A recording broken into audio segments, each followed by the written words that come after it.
여러분 안녕하십니까? 월성원전에서 방사능 오염수가 누출됐다는 의혹이 알려진 지 2해가 흘렀지만 아직도 정부의 조사 결과는 나오지 않고 있습니다. 오늘 한수원 국정감사에서는 오염수 누출 문제를 처음으로 제기한 원자력안전기술원 연구원이 증인으로 참석해 누설 사실이 수년간 은폐돼 왔다고 발언했습니다. 장미풍 기자입니다. 원자력 안전기술원에서 37년간 근무한 연구원이 국회 국정감사장 증인석에 앉았습니다. 월성원전 사용핵연료 저장조에서 균열이 발생해 오염수가 새어나가는 문제를 처음으로 확인하고 알린 데 따른 겁니다. 이희택 연구원은 누설 문제를 제기했지만 내부에서 묵살되고 원안위에 제대로 보고조차 되지 않았다고 지적했습니다. 허가 기준에 미달되는 사항으로서 이거는 원자력 안전위원회에 보고하도록 돼 있는 사안입니다. 근데 그 보고가 즉시 이루어졌습니까? 안 이루어졌습니다. 이에 대해 한수원 황주호 사장이 원전 누설은 없다는 상반된 입장을 밝히자 국민의힘 김성원 의원은 위증 시 처벌을 받을 수 있다며 재차 사실을 확인했는데 이 연구원은 모두 사실이 맞다고 주장했습니다. 사업자에 당연히 자기 쪽 유리하게 판단을 할 거니까 그 부분에 대해서 그렇게 거짓말을 하더라도 어쨌든 저는 제 입장에서 진실을 밝히고 그 부분에 대한 확인을 분명히 한 거니까 거기에 대해서는 아무 두려움이 없습니다.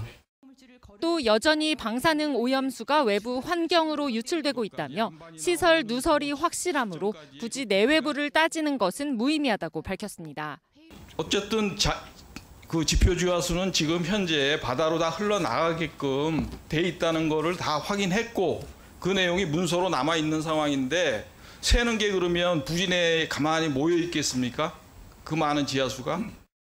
원안위의 월성원전 3중수소 조사 발표가 예정일을 지나 표류하는 가운데 국감장에서 원전 연구원이 누설 사실을 발언하는 등 논란이 커지고 있습니다. MBC 뉴스 장미쁨입니다. 최근 4년 동안 포항과 경주 연안에서 114건의 안전사고가 발생해 올해만 14명이 목숨을 잃은 것으로 나타났습니다. 사고 원인으로는 추락 등 부주의와 음주가 90% 이상을 차지했습니다. 포항해양경찰서는 너울성 파도 등에 대비해 위험예보제를 적극적으로 발령하고 위험 장소에 안전시설물을 추가로 설치하는 등 사고 예방에 힘을 쏟고 있다고 밝혔습니다. 경주시가 에이펙 정상회의 유치를 위한 서명운동을 시작한 지 한 달 만에 54만 명을 넘었습니다. 다음 달까지 100만 명 서명을 받아 외교부에 전달하기로 했습니다. 12월로 예정된 개최도시 공모에는 경주 유치 당위성과 강점을 집중 부각시킬 예정입니다. 임재욱 기자입니다. 경주의 대표적인 여행지 황리단길입니다. 현대식 상점과 카페가 들어서 있고 관광 사적지와 인접해 있어 연중 관광객이 몰리는 곳입니다. 이곳에서 자원봉사자들이 에이펙 경주 유치를 위한 100만 명 서명운동에 들어갔습니다. 제가 반드시 해야만이 더 많은 노력을 해야만 유치가 될 것 같다는 생각. 그리고 한 사람 한 사람이 모여서 100이 되고 1000이 되고 만이 되기 때문에 최대한의 노력을 해서 시민단체와 별도로 경주시는 경북도 내 시군과 온라인을 통해 서명에 나섰고 한 달 만에 54만 명을 넘었습니다. 경쟁도시 인천시가 100만 명 서명에 석 달이 걸린 것과 비교하면 빠른 것입니다. 한 달 만에 54만 명을 돌파했다는 것은 얼마나 우리 시도민의 유치 의지 열기가 뜨거운지를 증명해 주는 것이라고 생각합니다. 우리 시도민들의 뜨거운 의지와 열망이 확인된 만큼 이런 의지를 모아서 경주시는 다음 달까지 100만 명 서명을 받아 오는 12월 개최도시의 공모 신청에 앞서 외교부에 서명부를 전달하기로 했습니다. 서명운동과 함께 정부의 공모 절차가 중요하다며 경주 유치 당위성과 경주만의 강점을 집중적으로 알리기로 했습니다. 경주가 가지고 있는 인프라, 가장 한국적인 문화예술 분야와 호텔, 숙박, 경호 안정의 중요성 이런 것들이 여러 가지가 포함돼서 다른 후보 도시들보다 단연 뛰어나다는 점을 부각시킬 예정입니다. 20년 만에 한국에서 열리는 에이펙 정상회의, 경주와 인천, 제주와 부산이 유치에 나섰는데 100만 명 서명운동이 내년 4월에 결정되는 개최도시 선정에 어떤 영향을 끼칠지 관심이 높아지고 있습니다. MBC 뉴스 임재국입니다. 경주시와 한국수자원공사는 신규 수자원 이용과 개발 관리를 위한 업무 협약을 체결했습니다. 이번 협약은 비상용수 확보와 SMR 국가산업단지 조성에 따른 생활공업용수를 확보하기 위해서입니다. 앞으로 두 기관은 대종천의 중소형 다목적 댐 개발과 이수, 치수 대책 등에 협력하고 물 재해와 물 이용 대책 마련에 함께 나서기로 했습니다. 취업 시장이 꽁꽁 얼어붙으면서 대학을 졸업해도 일자리 구하기가 어려워져 졸업을 미루고 학교에 남는 학생들이 늘고 있습니다. 이렇게 고용 한파에 시달리는 학생들에게 대학 측이 졸업 유예금이라는 명목으로 돈을 받고 있어서 비난이 일고 있는데요. 지난해 경북대는 전국 대학 중 두 번째로 많은 450여 명의 학생에게서 억대 유예금을 받았습니다. 박재영 기자입니다. 대학 4년 과정을 마치고도 졸업을 미루는 학생들이 늘고 있습니다. 극심한 취업난에 졸업 이후 공백기가 길어지면 취업에 더 불리하다는 판단 때문입니다. 지난해 전국의 대학 졸업 유예생은 16,000여 명, 관련 조사가 시작된 2019년 13,000여 명보다 3년 만에 20% 가까이 늘었습니다. 고용 한파에 어쩔 수 없이 졸업을 미룬 학생들에게 상당수 대학은 졸업 유예금까지 받았습니다. 주로 시설 사용료 등의 명목입니다. 전국 320개 대학 중 졸업유예 제도를 운영하는 대학은 225개교, 이 가운데 국공립대 등 45개교가 등록금의 8에서 10%를 졸업유예금으로 거뒀습니다. 최근 지방 거점대학 국정감사에서도 졸업유예금 문제가 도마에 올랐습니다. 취업이 안 돼가지고 학교에 남아있는데 졸업 유예하고 있는데 거기에 유예금까지 대학에서 보고하는 것은 저는 과도한 조치라고 보거든요. 경북대의 경우 지난해 재학생 451명에게 등록금 8% 수준으로 1억 2천여만 원을 부과했습니다. 학생 한 명당 평균 28만 원가량으로 사립대인 동아대 다음으로 가장 많았습니다. 이 유예 제도를 만들어 놓고 학생들한테 부과금을 받는 이유는 무분별한 신청을 좀 막자는 거고요. 최소한의 이제 부과를 하는 거지 절대로 우리가 예산을 확보 1년에 기껏해야 한 4천만 원 정도 학점 수강하는 걸 다 포함해서요. 취업난으로 고통받는 학생들에게까지 유예금을 걷는 것은 과도한 조치라는 비판이 쏟아지자 대학 측은 유예금 제도를 재검토하기로 했습니다. 그 유예금 제도를 유지하시겠다는 건 아니요. 이제 폐지하시겠습니까? 예. 우리도 취업난을 겪는 학생들이 신청하는 제도를 대학이 재정 수입원으로 활용하는 것이 과연 적절한지에 대해 비판이 잇따르면서 졸업 유예금 폐지 목소리가 커지고 있습니다.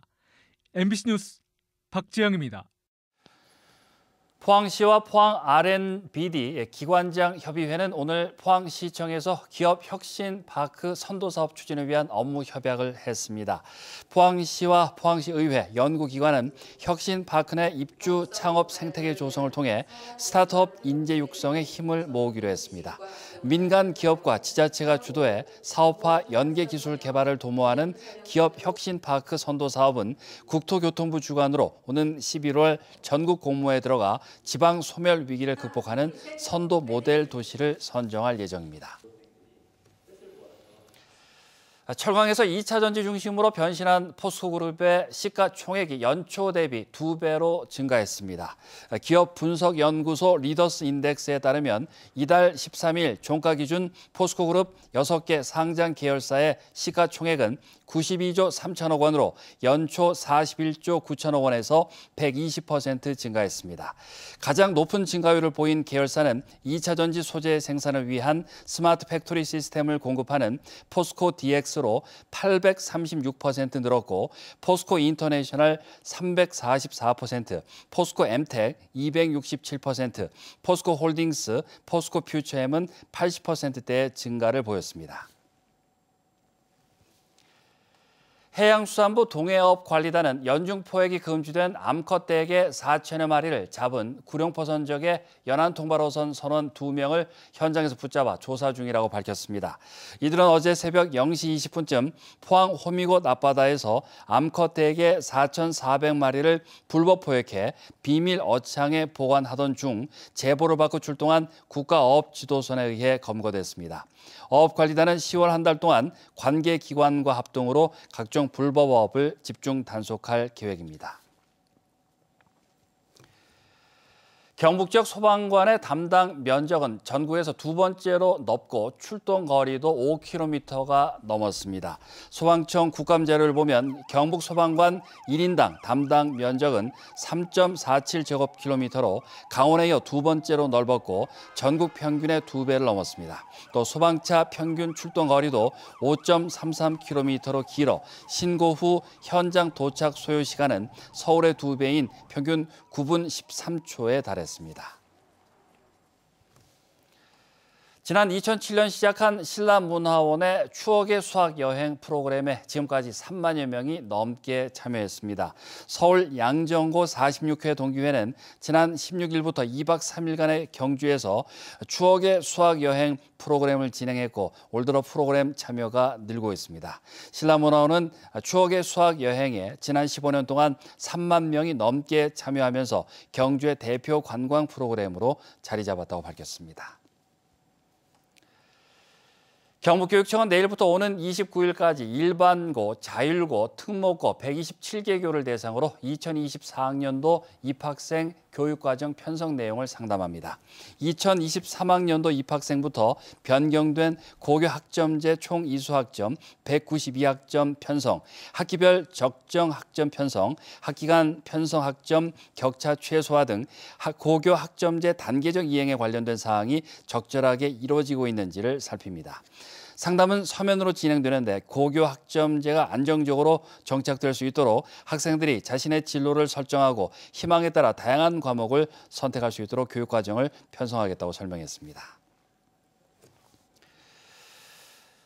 동해와 독도 표기 오류 등 역사 왜곡은 꾸준히 늘어나지만 시정률은 저조한 것으로 나타났습니다. 더불어민주당 전재수 국회의원이 해외 문화 홍보원에서 받은 자료에 따르면 해외에서 생산된 동해 독도와 역사 분야와 관련한 잘못된 정보는 2020년 411건에서 2022년 592건으로 증가했지만 시정된 비율은 2020년 31.6%에서 2022년 15.9%로 절반으로 줄었습니다. 또 동해와 독도를 일본해나 다케시마로 표현하는 등 사실관계를 왜곡하는 사례는 2020년 324건에서 2022년 476건으로 늘어났습니다.